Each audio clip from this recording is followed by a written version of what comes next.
बिस्मिल्लाहिर्रहमानिर्रहीम। अस्सलाम वालेकुम स्टूडेंट। क्लास 10th में हम फ़िज़िक्स चैप्टर 11 साउंड में हम जो टॉपिक आज डिस्कस करेंगे वो है इम्पोर्टेंस ऑफ इक्वेस्टिक्स। इक्वेस्टिक्स क्या होता है?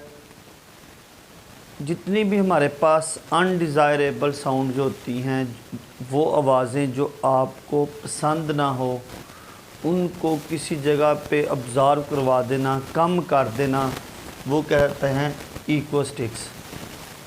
यानी हमारे जो क्योंकि हमारा सब टॉपिक है ये नॉइज़ पोल्यूशन का, कि जो हमारा ऐसा शोर, ऐसा साउंड जो हमें पसंद ना हो उसको कम कर देना इक्वेस्टिक्स कहलाता है। अगर हम इसकी डेफिनेशन पे जाएं तो the technique or method use to observe undesirable sound by soft and porous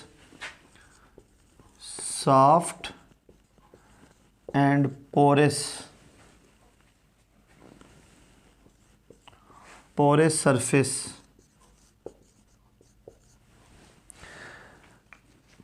is called acoustics. अब यहाँ पे बात हो रही कि हम जो हमारे पास ऐसी टेक्निक जिसमें हम अनडिज़ायरेबल साउंड जो हमें पसंद ना हो उसको सॉफ्ट और पोरस सरफेस में हम लोग क्या कर देते हैं, उसको जज़ब कर देते हैं, तो वो जो होता है वो इक्वेस्टिक्स कहलाता है। इक्वेस्टिक्स में हमारे पास टेक्नोलॉजी, हमने ऐसा टेक्नोलॉजी यूज़ करनी है कि जिससे हमारे जो शोर की आलूदगी जो हो वो जो क्या हो जाए, कम हो जाए। अगर हम लोगों ने देखा है कि एक गाड़ी का हॉर्न जब लगता है तो वो किसी चीज़ से टकराने के बाद हमारे कानों में सुनाई देता है। अगर गाड़ी का हॉर्न किसी रेगुलर सरफेस पर, यानी हमारे पास देखिए रिजिड एंड प्लेन हो, सरफेस से जब टकराता है ना इस तरह, तो ये टकराने के बाद हमें सुनाई जो होता है, इसका साउंड जो होता है वो हमें सुनाई देना शुरू होता है। मतलब रिफ्लेक्शन में अगर हम लोग देखें तो अगर बॉडी रिजिड हो, प्लेन सरफेस हो, तो उससे टकराने के बाद जितना साउंड टकराता है उतना ही वापस पलट जाता है। तो इसका मतलब है कि यहाँ पे जो साउंड होगी उसकी रिफ्लेक्शन जो होगी, रिफ्लेक्शन वो 100% होगी, क्योंकि कोई भी जितना वैल्यू में जितने हर्ट्ज़ का साउंड टकराए उतना ही वापस आए। इसकी बनिस्बत अगर हमारे पास जो बॉडी होगी वो इर्रेगुलर होगी, यानी इस तरह का साउंड होगा, और वो इर्रेगुलर एंड सॉफ्ट, तो फिर क्या होगा, जो साउंड की मकदार है वो मुकम्मल तौर पर रिफ्लेक्ट नहीं होगी। तो आपको जो आवाज़ सुनाई देगी उसकी जो साउंड होगी वो कम होगी, क्योंकि इर्रेगुलर बॉडी जो होती है वो अच्छी रिफ्लेक्टर नहीं होती, और दूसरा सॉफ्ट सरफेस जो होती है वो भी मुकम्मल साउंड को रिफ्लेक्ट नहीं करती। अगर हम देखें, एक हमारे पास रूम हो, रूम की दीवारें बिल्कुल जो हों वो प्लेन हों, नया कमरा है तो उसमें दीवारें बिल्कुल प्लेन है ऐसे, तो क्या करेंगे, हमारी आवाज़ टकराएगी, यहाँ से यहाँ टकराएगी, यहाँ टकराएगी, यहाँ से यहाँ टकराएगी। तो इस तरह आपको जो होगी बहुत ज़्यादा आवाज़ें जो होगी वो सुनाई देना शुरू हो जाएंगी। यानी आपको एक से ज़्यादा जब आवाज़ें सुनाई देंगी तो रीवाइब्रेशन, मतलब ज़्यादा आवाज़ें जो होंगी वो आपको आना शुरू हो जाएंगी। यानी एक से ज़्यादा आवाज़ें, क्योंकि वो हर दीवार से टकराने के बाद रिफ्लेक्शन हो रही होगी, तो इस रिफ्लेक्शन जो ज़्यादा रिफ्लेक्शन होगी तो यही ज़्यादा रिफ्लेक्शन जो है रीवाइब्रेशन कहलाती है। मतलब रीवाइब्रेशंस, रिवर्बिरेशन, वर्बिरेशन, यानी इसको हम कहते हैं मल्टीप्लाई रिफ्लेक्शन भी कह सकते हैं इसको। यानी एक से ज़्यादा आवाज़ें, जब एक नया रूम उसके अंदर कोई चीज़ें भी ना हो, तो अगर हम रूम में देखें तो हमारे रूम में सोफ़े भी पड़े हुए हैं, वो भी बड़ी सॉफ्ट सरफेस होती है, कंबल वगैरह पड़े होते हैं, गद्दे वगैरह पड़े होते हैं, तो ये सारी चीज़ें जो होती हैं ये सॉफ्ट होती हैं। तो सॉफ्ट मटेरियल जो होता है ये साउंड को अब्जॉर्व कर लेता है।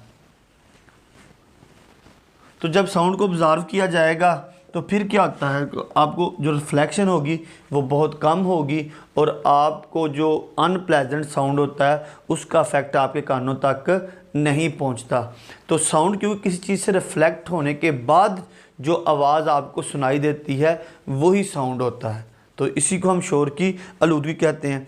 बाज़ औक़ात हमारे पास क्या होता है कि हमें साउंड जो होता है बहुत ज़्यादा सुनाई देना शुरू हो जाता है। जैसे अगर हम लोग एक देखें, सिनेमा हॉल देखें या इस तरह कोई और चीज़ देखें, तो अगर वहाँ पे आवाज़ जो होगी वो बहुत ज़्यादा होगी तो फिर क्या होगा, तो आवाज़ें टकराएंगी, टकराने के बाद जो होंगी वो बहुत ज़्यादा साउंड पैदा करेंगी। तो इसका मतलब है आपको वो कोई भी चीज़ सही तरह सुनाई नहीं देगी।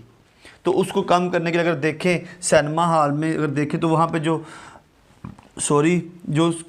कुर्सियाँ वगैरह होती हैं उसके ऊपर सॉफ्ट जो होता है वो फोम लगा होता है ताकि वो साउंड को कुछ मकदार जो होगी उसको अपने अंदर ऑब्ज़र्व कर ले और आपको आवाज़ सही सुनाई दे। अगर वो ऐसा नहीं होगा, मतलब हमने ऐसी चीज़ें वहाँ पे एडजस्ट की होती हैं जो साउंड को ऑब्ज़र्व करने की सलाहियत रखती हैं।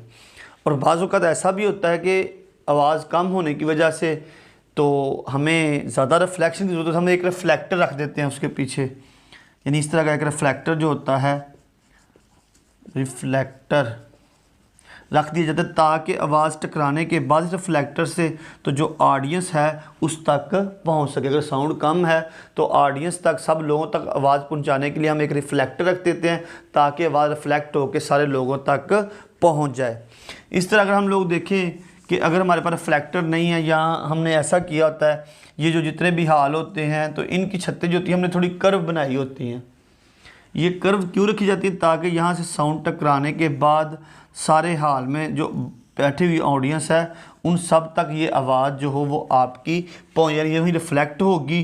तो रिफ्लेक्ट होने के बाद आवाज़ जो होगी वो सारी ऑडियंस तक पहुँच जाती है। बड़े बड़े जो हमारे पास हाल होते हैं, जैसे सिनेमा हॉल होते हैं, थिएटर होते हैं, ठीक है, लेक्चर हॉल होते हैं, तो वहाँ पे हम जो छतें होती हैं वो थोड़ी कर्व बना लेते हैं ताकि हमारी आवाज़ जो है वो ज़्यादा से ज़्यादा लोगों तक पहुँच सके। तो साउंड में कई जगहों पे हमने यूज़ किया था कि हमें अगर आवाज़ ज़्यादा है तो ज़्यादा आवाज़ जो होगी उससे बार बार रिफ्लेक्ट होने के बाद वो आपको सही तरह सुनाई नहीं देगी। तो जब आवाज़ सही तरह सुनाई तो उस जगह पे हम क्या करते हैं, रिफ्लेक्टर यूज़ करते हैं, ठीक है, कि आवाज़ जो होगी वो रिफ्लेक्ट होकर दूर दराज लोगों तक पहुंच सके।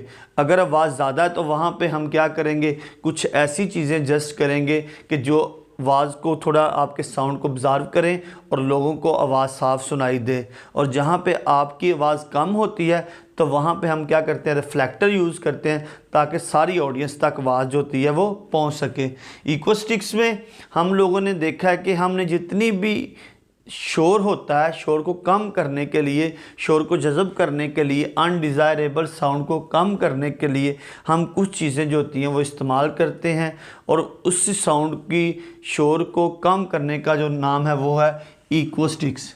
इकोस्टिक्स में हम सारा शोर की आलूदगी, जो बड़े ममालिक हैं, तरक्की याफ्ता मुल्कों में, वहाँ पे मुख्तलिफ़ जगहों पे ऐसे बैरियर यूज़ किए जाते हैं जो शोर की आलूदगी को कम कर सकें। और यही हमारा आज का आर्टिकल था, इम्पोर्टेंस ऑफ इकोस्टिक्स।